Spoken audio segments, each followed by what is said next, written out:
Olá, mais um Diário do Artista Comum. Essa série de vídeos completamente loucos para um artista mais louco ainda.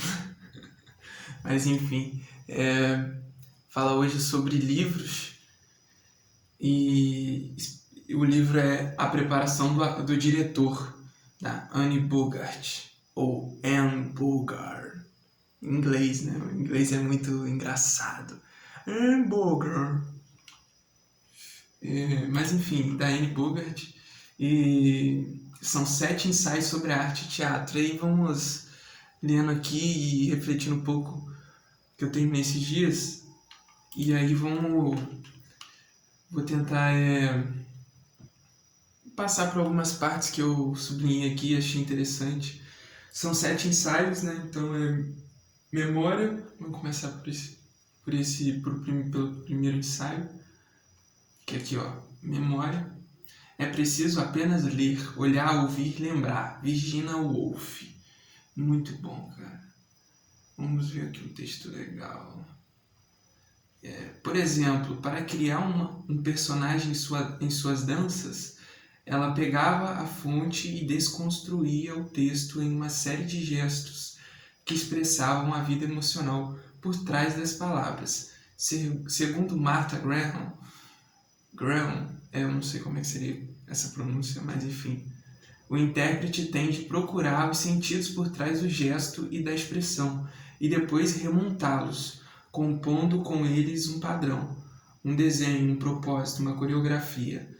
Martha Graham foi uma pioneira em nosso meio. Eu devo estar pronunciando errado, provavelmente. Mas enfim, é muito interessante, né, essa questão de os sentidos por trás dos gestos. Então, por exemplo, quando um ator ele encontra a interpretação ali perfeita, por assim dizer, uma interpretação satisfatória, um movimento, um jeito de olhar, um jeito de andar. Ele descobriu isso pesquisando sobre o personagem. Eu acho que é isso que está querendo dizer mais ou menos aqui, né? Que quando ele encontra ali um gesto, uma expressão que faz parte daquele personagem, que ele entende, que você vê e fala, pô, isso aí é o personagem, faz parte do personagem. Ele encontrou aquilo estudando, né? E eu acho esse ensaio sobre a memória fala sobre isso, você buscar na sua história, na história do personagem, na história da humanidade, né? E tá sendo encontrar realmente essa potência que o ator tem, que o intérprete tem na memória. Muito bom, muito interessante. Traz a diferença. Vamos ver outro aqui, ó.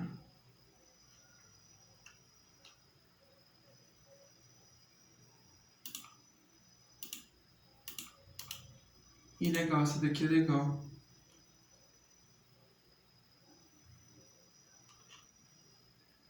Grandes interpretações emanam tanta exatidão quanto uma poderosa sensação de liberdade. Aqui já estamos em violência. Outra do primeiro ensaio. Se consigo enxergar longe é porque estou apoiado sobre ombros gigantes. Isaac Newton. Então é um livro que tem bastante citações, tem muito material, sabe? É um livro completo, realmente completo. Você vê que a pesquisa dela é muito boa, é muito completa. Então, esse primeiro ensaio, ele basicamente, de forma superficial, assim, ele é sobre essa coisa de você buscar dentro da sua memória, da memória do ser humano, do inconsciente, da memória do inconsciente, memória que algumas coisas nós esquecemos, enfim, muito interessante. Segundo ensaio, violência. Faça o que fizer ou sonhe fazer, comece já. A ousadia traz com ela genialidade, força e magia. Goethe. Então tá vendo, sempre tem uma citação muito boa. Várias citações de excelentes escritores e e artistas, né? Violência no ato criativo. Então a violência, esse aqui sobre violência. Quer ver? Vamos ver um texto aqui interessante. Grandes interpretações, como eu falei já, emanam tanto exatidão quanto uma poderosa sensação de liberdade. Essas limitações convidam o ator a enfrentá-las, abalá-las, transcendê-las. Pode vir a ser uma obra mais significativa de sua vida, ok? E Richard Foreman, talvez mais intelectual dos diretores norte-americanos, disse que para ele a criação é 100% intuitiva. Descobri que ele tem razão. Isso não significa que não se deve pensar analítica, teórica, prática e criticamente. Paciência e flexibilidade são uma arte. Então, vai atrás. Age no momento que antecede a análise, não depois. Se um fenômeno pode ser definido como é isso e apenas isso, significa que ele existe apenas em nossas mentes. Mas se ele tem uma existência real, nunca podemos ter a esperança de defini-lo completamente. Suas fronteiras estão sempre em movimento, com exceções e analogias se abrindo o tempo todo. Grotowski. Então é muito interessante essa coisa que ela coloca, né,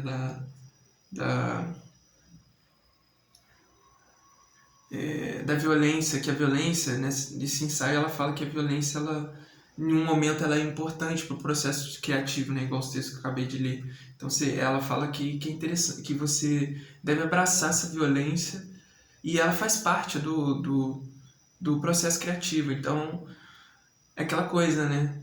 Já dizia Mário de Andrade no prefácio de Pauliceia Desvairada: a arte é destruição. Então é isso, a perfeita arte ela é a destruição.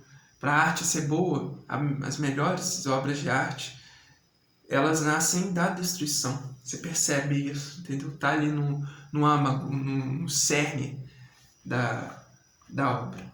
Enfim, vamos ver, mas é quase no final. Isso aqui é muito interessante, olha que legal. Quase no fim do filme de Bernardo Bertolucci, O Último Tango em Paris, os amantes representados por Marlon Brando e Maria Schneider estão sentados em uma mesinha em um salão onde se dança tango.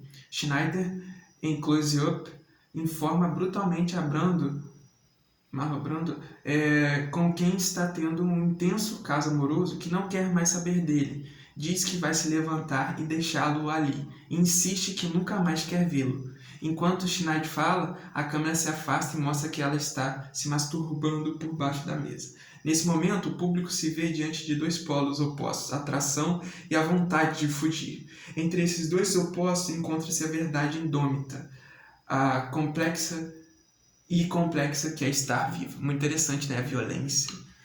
Então é isso, acho que esse trecho aqui mostra muito bem o que ela quer dizer com violência. Vamos no terceiro, erotismo. Não sei se vai dar para fazer. Acho que vai dar, vou falar sobre um pouquinho sobre todos os ensaios, são só 7, né? Então, erotismo agora. Que é o terceiro. Cadê você? Erotismo. Existe uma tensão que atravessa toda uma obra musical e nunca se esgota. Uma longa corda de prata que se puxa.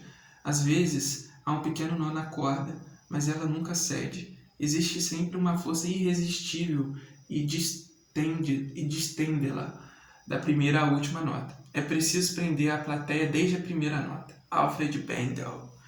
Pô, esse cara aqui é um excelente pianista. Então, é interessante nessa coisa de você prender a plateia desde o primeiro momento. Que é importante, né? Vamos lá. O que um ator faz para arrebatar? Ele estabelece uma paisagem interna complexa e tenta permanecer presente dentro dela. Um ator estimulante envolvido no ato de manipular tempo e espaço simultaneamente. É interessante isso, né? O ator ele tem essa capacidade de manipular o tempo e o espaço simultaneamente. Só que um bom ator sabe fazer isso, né? Que se você fizer isso de forma ruim, vai ser chato. O teatro é um lugar em que é possível encontrar o outro em um espaço energético tão intermediado pela tecnologia. Legal, interessante isso aqui também. Depois Na pandemia, essa coisa da tecnologia ficou bem o que é o teatro, né? Bem aquela pergunta, a gente fazer teatro pela internet, né? Pela distância, pelos vídeos. Pelo audiovisual, diz que não é. Quando ele passa pro audiovisual já não é mais teatro, né? É uma outra coisa. Meus amigos falaram bastante sobre isso. E realmente, eu também ouvi falar muito. Um grande ator, assim como um grande artista do striptease, esconde mais do que aquilo que revela. Artistas, ao amadurecerem, chegam mais perto da grande sabedoria encontrada na poderosa combinação de contenção física e expansão emocional.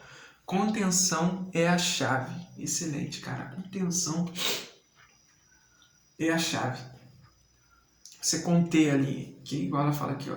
Ziami, o criador do teatro no japonês, sugeriu que o ator deve sempre reter determinada porcentagem de sua paixão. Quando você sente 10 em seu coração, expresse 7. É exatamente isso. Isso eu achei muito interessante de você... Porque quando você expressa 7 e você está sentindo 10, isso é o que dá a magia e aquilo que você não entende no ator, quando o ator está interpretando. Você olha e fala, cara, o que é isso? O que esse cara está fazendo ali no palco que eu não estou conseguindo entender? Sabe? Então ele está mostrando 7, é isso que ele está fazendo. Ele está mostrando 7, mas está sentindo 10. E aí essa contagem de 4, né, de 10, você está mostrando 7. Peraí, você está mostrando 7. Esses 3 que você não está mostrando, que está ali no seu... que fica escondido, é o que está dando a magia ali no ato de interpretação. Como artistas de teatro, não podemos criar uma experiência para uma plateia. Nosso trabalho é estabelecer as circunstâncias para que uma experiência possa ocorrer. Então é muito interessante, né? Porque a gente não podemos criar uma experiência para uma plateia, e sim estabelecer circunstâncias para que essa experiência possa acontecer. Cara, realmente, esse é o ato artístico, né? Criar experiências, no teatro você cria circunstâncias para a pessoa ter uma experiência, mas a arte, ela é criar experiências. Quando você pinta um quadro, você está criando ali uma experiência para uma outra pessoa, para terceiros, né? Até mesmo para você, quando você vai ver, você vai sentir alguma coisa, é uma experiência. Ler ou escrever um livro e ler um livro é uma experiência. Observar e perturbar. Não há limite para o horizonte, nenhum método, nenhum experimento, nenhum mais louco. É proibido apenas a falsidade e o fingimento. A matéria própria de ficção não existe. Tudo é matéria própria para a ficção. Todo sentimento, toda ideia, todas as qualidades da mente e do espírito são invocadas. Nenhuma percepção é inadequada. Virginia Woolf, não existe limite. É só isso. Vamos ver o que nós mais temos aqui. Isso aqui é legal. Vanter, um ator do Wooster Group. Nossa, minha pronúncia é péssima, cara, negócio de inglês. Me disse que era capaz de sentir a inteligência do público e achava uma pena que o público europeu fosse muito mais inteligente do que o público norte-americano. Cara, é muito, muito louco, nessa coisa de inteligência, de formação de público. Eu acho isso muito complicado de se debater. Porque o cara fala, como é que pode, cara? O que seria? A parada é o que seria. Pô, caiu aqui. Todo vídeo acontece uma coisa assim engraçada, né, cara? Faz parte da vida do artista. Então vamos seguir. O que eu tava falando? Esqueci o que eu tava... inteligência. A questão de formação de público e inteligência do público, que ela fala que o cara consegue perceber aqui. Eu acho isso uma coisa muito difícil de você debater. A gente precisa primeiro conceituar o que é um público inteligente. Existe público inteligente? O que seria isso? Será que o público inteligente é o público que faz silêncio e que está prestando total atenção ali? Será que o público inteligente é o público que dá risadas no momento certo, no momento em que você acha que é certo, que você induz o público ali, manipula ele, né? Será que é isso que é um público inteligente? Não sei. Fica aí no ar para vocês. Vamos ver o que nós temos mais. A principal ferramenta do processo criativo é o interesse. É muito interessante, muito interessante, né? Muito curioso isso, né? Porque eu acho que com certeza o interesse ele é importante, mas eu não diria que é o interesse, eu diria que é a obsessão. Porque às vezes a gente está desinteressado, sabe? Mas se você for uma pessoa obsessiva, eventualmente, uma hora ou outra, você vai voltar a ter interesse, entendeu? Então, é importante o interesse, sim, para você criar. Mas eu diria que mais importante que o interesse é a obsessão. Nunca fale de cima para baixo com a plateia. Cara, isso é uma coisa que tem muito no teatro de rua. É uma das características do teatro de rua, porque não existe plateia, é teatro de rua, né? Quer dizer, existe ali você olhando ali de frente, de igual para igual com o seu público. Então, quando você vai para um teatro, né, e o teatro ele fica mais alto, o ator ele tá numa coisa assim mais alta, né, ele fica aquela coisa e a plateia fica embaixo. E aí o ator ele tem que tá olhando, né, de cima para baixo. Fica essa coisa meio estranha, né? De que o ator ou ele tá sendo superior, não sei dizer exatamente. Mas é interessante a gente colocar o olho no olho, né? Ficar de igual para igual, porque assim a interpretação ela vai ser bem mais forte e bem mais significativa. Vamos lá, vamos ver. Nossa, agora vamos pro 5, vou já pulando porque o vídeo já tá grandão. Estereótipo, ensaio 5. O problema com os clichês não é que eles contenham ideias falsas, mas sim que constituem articulações superficiais de ideias muito boas. Eles nos isolam de expressões de nossas emoções reais. Como disse o próprio Proust, nós todos temos o hábito de dar aos sentimentos uma forma de expressão que é muito diferente da realidade em si, mas o que mesmo assim, depois de pouco tempo, tomamos como a realidade em si. Isso leva à substituição dos sentimentos reais por sentimentos convencionais. Muito legal, né? Muito interessante isso. O estereótipo, o clichê. Mas ela fala aqui também que o clichê é importante. Quer ver, ó? Estimulada. Deixa eu ver. Por fim, durante ensaios, Suzuki prosseguiu. Shiriashi sempre começava como a atriz mais fraca da sala. Tudo o que ela fazia era um clichê, sem foco. Enquanto todos os outros atores conseguiam ensaiar bem, ela lutava cruelmente com o texto. Por fim, estimulada pelo fogo que ela acendia nela, como descrevia Suzuki, os clichês e estereótipos se transformavam em momentos autênticos, pessoais, expressivos, e finalmente, com o devido empurrão, ela pegava fogo e eclipsava todos à sua volta com o seu brilho e sua magnitude. Muito interessante, tá vendo? É legal que ela coloca aqui o ponto também de que um estereótipo é importante para você encontrar o que talvez não é estereótipo. E ela fala sobre isso, sobre delimitações, né? Porque o estereótipo ele te deixa limitado, ele te deixa ali em uma caixa. Só que para você, esse que é a grande sacada que o ator tem que entender. Para você ultrapassar o limite, você precisa saber qual é o limite. Por isso que os estereótipos são importantes. Quando você vai interpretar uma mulher, você precisa saber o que é uma mulher, delimitar ela, para você ultrapassar isso e ser outra coisa genial, enfim, diferente. Então é legal essa coisa, muito importante isso, essa coisa do estereótipo, de que também é importante, mas a gente não deve ficar preso nele. E é isso.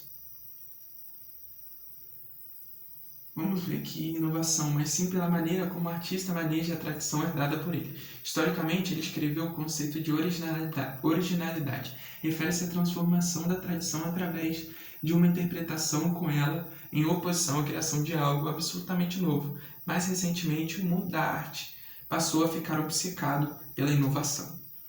Esse que é o problema, estamos sempre querendo inovar. inovar, fazer coisas novas. Por isso que eu digo que hoje, eu não sei se o futuro será mais criativo do que hoje, mas hoje nós vivemos a época da criatividade, sem dúvidas. A maior época da criatividade. Hoje você precisa ser criativo. E é interessante, é bom, só que isso mexe um pouco, porque você está sempre querendo fazer coisas novas, mas a gente acaba esquecendo do que é importante, que é a tradição, né? Vamos ver. Como somos capazes de andar e falar, achamos que somos capazes de representar, ou seja, de interpretar. Mas um ator deve, na verdade, reinventar o andar e a fala para ser capaz de realizar essas ações com eficiência sobre o palco. Muito interessante, né? É isso, exatamente isso. Não tenho o que dizer aqui. Vamos ver. Durante uma conversa que tive com um ator que fez o papel de Nick em Quem Tem Medo de Virginia Woolf, com Glenda Jackson como Martha, ele disse que Jackson nunca, jamais deixaria a linha entre ela e os outros atores ficar frouxa. Se fosse uma atriz mais limitada, que estivesse representando um personagem alcoólatra, dissoluto, a caminho do buraco, a tendência seria relaxar a tensão e afundar no sofá. Mas com Jackson, as linhas entre ela e os outros tinham de estar tensas o tempo todo. Só quando saía do palco as linhas afrouxavam. Então é isso, né? A gente tem que estar sempre ali, né? Com a tensão ali. O ator, ele tem isso na cabeça, né? E ela fala que é importante estar sempre em tensão. Mas eu acho que estar sempre com a linha puxada, com essa tensão, não quer dizer que você tem que estar sempre agitado, sempre fazendo coisas, né? Com rapidez. Isso não é deixar atenção. Acho que é justamente o contrário. É você saber caminhar entre a rapidez, entre ficar agitado, entre estar fazendo coisas com rapidez ali, né? Não é rapidez, é usando o nervoso e, ao mesmo tempo, saber quando usar a calma e a tranquilidade para deixar, porque é isso que torna as interpretações, é isso que dá profundidade às interpretações, o timing, né? O paradoxo na relação do artista com o público é que, a fim de falar com muitas pessoas, você tem de se dirigir a apenas uma, o que Humberto Eco chama de leitor modelo. Então é isso, né? É a mesma coisa do olhar, de olhar para a plateia de cima para baixo. Você tem que estar olhando, olho no olho, um a um, para você fazer com que a experiência dessa uma pessoa seja excelente. Porque eu acho que é muito difícil de você conquistar e... Qual é a palavra? Não é estimular, não é conquistar, não é... Conquistar e cativar muitas pessoas ao mesmo tempo. Então, por isso que é interessante a gente ter essa perspectiva. O teatro de rua tem muito isso, de você focar ali em uma pessoa, sabe? Pum! E trocar com essa única pessoa, sacou? Isso é genial, cara. E penúltimo ensaio, nossa, esse vídeo tá muito grande. Timidez. Vamos lá. Timidez. Ao final da sequência, virei para uma amiga que estava comigo, Annette Rupp, que é de fato uma estrela do rock em Berlim, e perguntei por que a apresentação tinha sido tão ruim. Ela respondeu sem hesitação. Em uma tradução livre, significa timidez e desconforto. Ele não tem nenhum desconforto. Eu quis saber mais. Ele é um ator, não um cantor. Ela explicou. Ele está representando um cantor, mas não está cantando de verdade. Né? Interessante isso. A gente se colocar como músico, como ator, Porque tem atores que vão interpretar músicos, mas não vão cantar bem. E tem músicos que vão cantar, mas não vão saber, de certa forma, ali, vão ser tímidos, né? Vão ter essa timidez muito grande e vão demorar para desenvolver essa timidez em uma profunda interpretação. Acho que é isso. Então, acho que alguns músicos excelentes, maiores músicos, igual o Jim Morrison, gosto muito dele. A interpretação dele, ele tinha tudo, né, cara? Tinha tudo. Ele tinha uma interpretação excelente, não tinha muita timidez. Pelo menos no palco ele não tinha timidez, ele deixava de lado. E ele voava, né, cara? Ele voava, ele entrava ali na vibe e cantava muito bem. Então, interessante isso. Observou Gertrude Stein a respeito de Oakland, Califórnia. Não tem nada lá. Isso aqui não é interessante. Gertrude Stein é interessante, sim, mas não esse comentário aqui. Vamos ver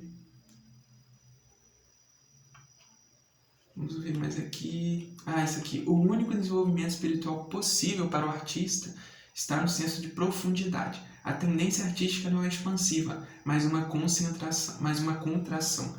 E a arte é a apoteose da solidão. A arte é a apoteose da solidão. Samuel Beckett. Cara, eu gosto muito de Beckett. Muito de Beckett. O cara era genial, cara. Genial. E é isso, a arte é a apoteose da solidão, cara. Não existe possibilidade de criar algo realmente significativo se você não estiver sozinho com esse cara aqui, com você mesmo. Então, é claro que é importante também você ter o contato com as pessoas. Isso é importante para o seu processo de pesquisa, provavelmente, e para você trocar ali, porque nós nunca estamos certos. Né? A verdade é essa, que a gente sempre está trazendo, a gente sempre está com alguma falha ali no nosso pensamento ou na nossa pesquisa. Então, quando você encontra com o outro, você percebe o que você está falhando. Então, é importante encontrar com o outro, mas também tenha um momento consigo mesmo, senão para você criar com perfeição, que não existe, mas é a busca. Vamos ver. Mas o que nós temos aqui? Vou pular já por último aqui, porque o trabalho do diretor não é fornecer respostas, mas sim provocar interesse. Bom, interesse, é isso aí. No território da insegurança pessoal, você não tem as respostas e é provocado pelas perguntas. Às vezes se sentirá incomodado em procurar no escuro por causa das coisas em que vai se deparar. Cara, o diretor, o artista, não vou colocar só no diretor, mas não vou limitar o diretor.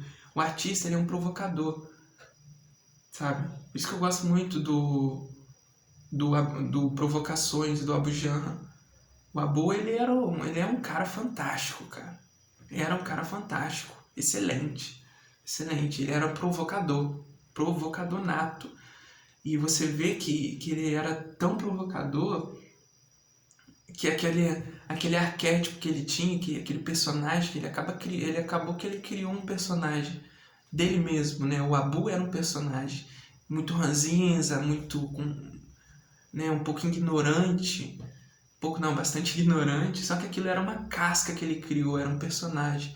Ele era muito sarcástico. Então, quando ele dizia a vida é uma causa perdida, ele dizia isso com sarcasmo. E você vê que ele é tão bom, cara, tão bom ator, tão bom provocador, que você nunca percebia que isso era um sarcasmo pra mim, pra gente. Isso, se você olhar, você vai ver, você fala, pô, esse cara acredita no que ele tá falando. Aquela coisa, né? O poeta é um fingidor que finge tão completamente que chega a fingir a dor que deveras sente. Fernando Pessoa. E é isso, o último, sétimo ensaio, resistência. Todo ato gera resistência, e esse ato, sentar para escrever, quase sempre exige uma batalha pessoal contra a resistência a escrever. Entropia e inércia são as normas. enfrentar e superar a resistência é um ato heróico que exige coragem e uma ligação com o motivo para agir. Meus amigos, nós inevitavelmente criamos resistências, nós nos auto-sabotamos. Isso é bom, sabe? Isso não é ruim. Tenha resistência e abrace ela, que ela é importante para o ato criativo. É importante ter essa resistência, é importante resistir a nós mesmos. Vamos ver. Muito interessante isso aqui, ó. Quer ver?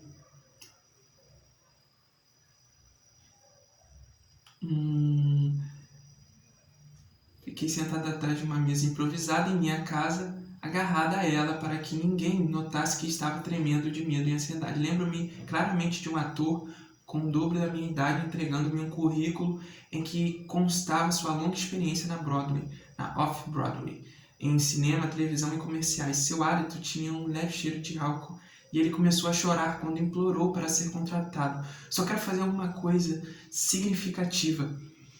Meus amigos. Então aqui ela está contando um momento que ela estava procurando atores para fazer um trabalho e ela não tinha dinheiro, então não era remunerado.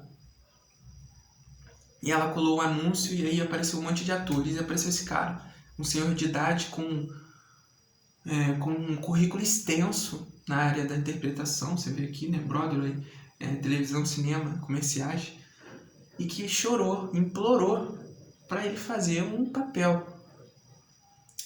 Cara, é muito complicado para fazer algo significativo, né? Na verdade, não fazer um papel. Ele implorou para fazer algo significativo. E alguns momentos nós estamos desesperados e a gente acaba pedindo socorro, cara, para fazer algo significativo, sabe? O artista ele pede socorro.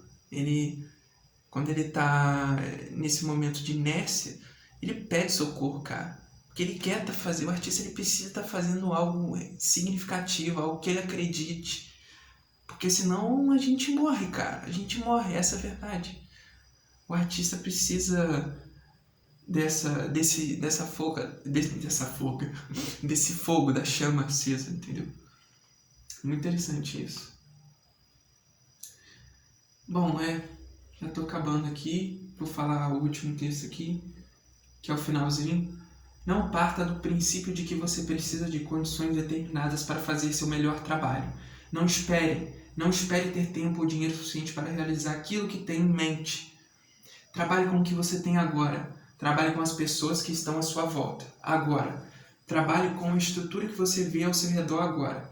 Não espere por um suposto ambiente daquele adequado e livre de estresse no qual possa gerar algo expressivo.